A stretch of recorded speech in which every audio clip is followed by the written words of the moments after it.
Hello my dear students and welcome to my channel Adoflix academy. मैं नवीन कुमार आज आप सबके बीच फंडामेंटल्स ऑफ प्लांट पैथोलॉजी का कुछ आज हम लोग इम्पॉर्टेंट लेक्चर्स पढ़ेंगे।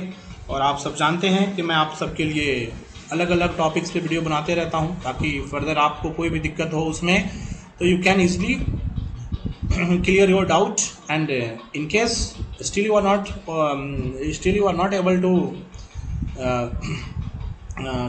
correlate your doubts then you can contact with me okay।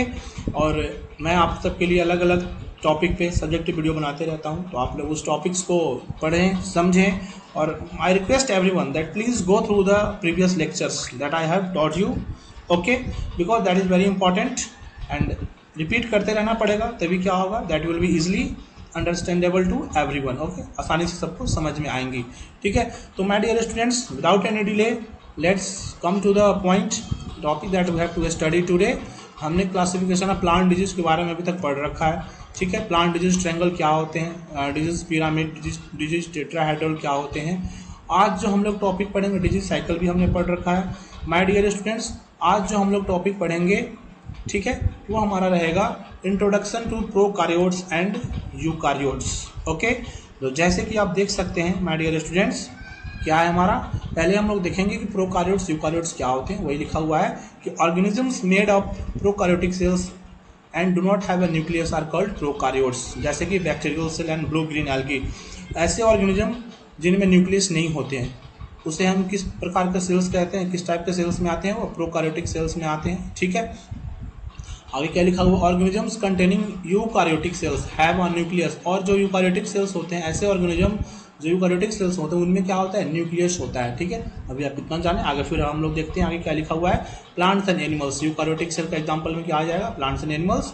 और प्रोकार्योटिक सेल्स में क्या आ जाएंगे बैक्टीरिया आ गया, bacterial cell, blue green algae आ गया। ठीक है माइकोप्लाज्मा ये सब आ जाएंगे। ठीक है तो यहाँ पे देखते हैं हम लोग फर्दर प्रोकार्योट्स का मतलब क्या होता है। ग्रीक वर्ड्स से ये प्रोकार्योटिक वर्ड ड्राइव हुआ है। Pro means before and karyon means nut okay जिसका क्या होता है नट मतलब क्या होता है न्यूक्लियस ओके।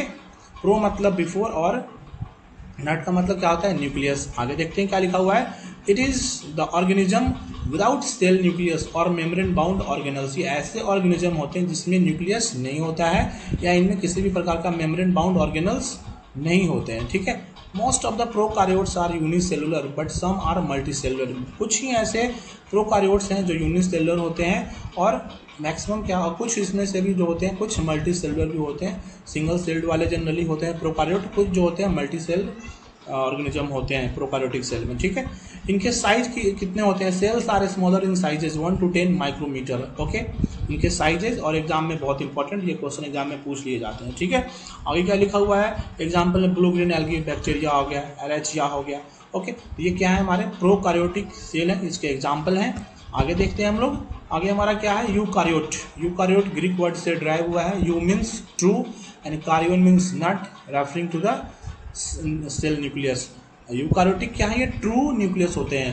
प्रोकार्योटिक में क्या है इनमें पहले ही मतलब प्रो मतलब बिफोर नट मीन्स न्यूक्लियस। इनमें क्या जो न्यूक्लियस होते हैं एक तरह से हम बोल सकते हैं फॉल्स न्यूक्लियस होते हैं। ठीक है बट यूकार्योटिक में क्या होते हैं ट्रू न्यूक्लियस होते हैं। ठीक है और it is the organism made up of cells that possess a membrane bound nucleus as well as membrane bound organelles.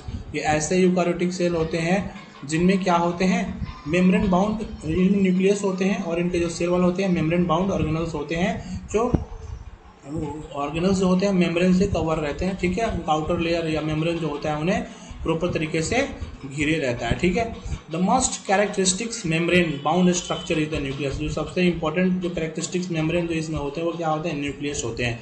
Eukaryotic organism में भी multicellular. Eukaryotic organism generally क्या होते हैं मल्टी सेलुलर होते हैं and all animals are eukaryotes okay.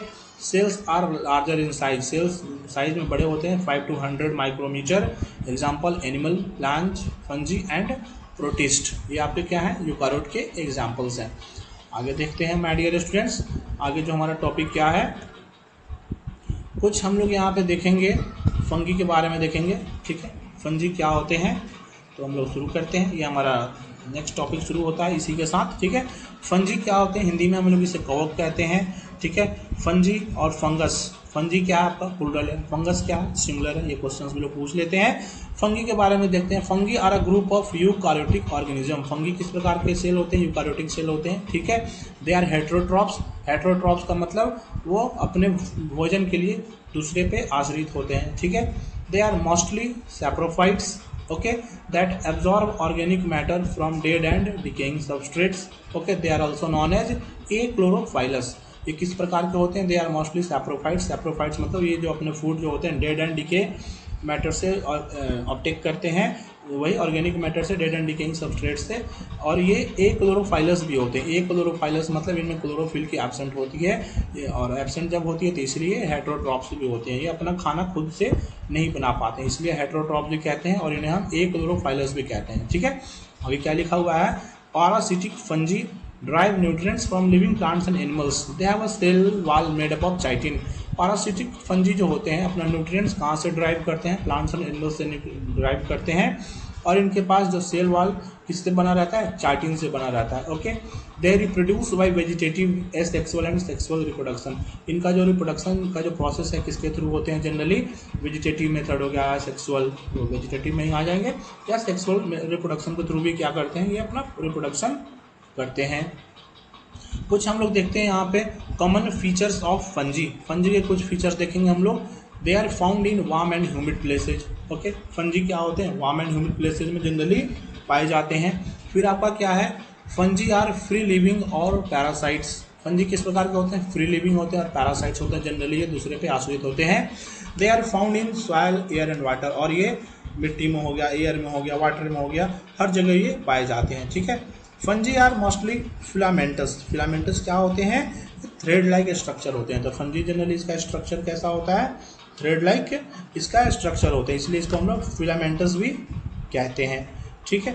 फिर आगे देखते हैं क्या लिखा हुआ है, the filamentous body is called hyphae. जो फिलामेंटस बॉडी जो होता है उसी को हम हाइफे भी कहते हैं। Mycelium is the network of hyphae. Mycelium, hyphae का नेटवर्क किसे हम कहते हैं, माइसीलियम को कहते हैं, जो अलग अलग थ्रेड से जुड़ा रहता है, ठीक है। तो उस नेटवर्क को हम क्या कहते हैं, माइसीलियम कहते हैं। The fungal cell wall is made up of chitin and other polysaccharides. जो फंगल सेल वॉल जो होते हैं वो चाइटिन से और पॉलीसेकेराइड्स से मिलके बने रहते हैं।